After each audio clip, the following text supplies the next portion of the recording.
Hi అండి, welcome to my channel. ఈరోజు మనం ప్రిపేర్ చేసే రెసిపీ సపోటా జ్యూస్.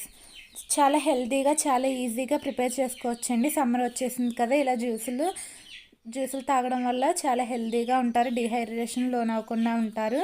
దీనికోసం ఒక మిక్సీ జార్ తీసుకుని ఒక 5 సపోటాలని ఇలా గింజలు లేకుండా ఒలుచుకోవాలి.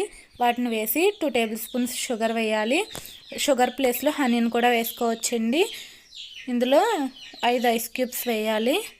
ఇందులోనే 4 బాదం పప్పులు, 4 జీడిపప్పులు, 4 కిస్మిస్లు వేసి హాఫ్ గ్లాస్ పాలను వేసి మిక్సీ పట్టుకోవాలి. ఇలా మిక్సీ పట్టుకుని సర్వింగ్ గ్లాస్లో సర్వ్ చేసుకుంటే ఎంతో టేస్టీగా ఉండే సపోటా జ్యూస్ రెడీ. ఇలా చాలా హెల్తీగా ఈజీగా ప్రిపేర్ చేసుకోవచ్చండి sapota juice. Thanks for watching. Please like చేయండి, షేర్ చేయండి, సబ్స్క్రైబ్ చేసి మీ సపోర్ట్ని మాకు తెలియచేయండి. Thank you friends.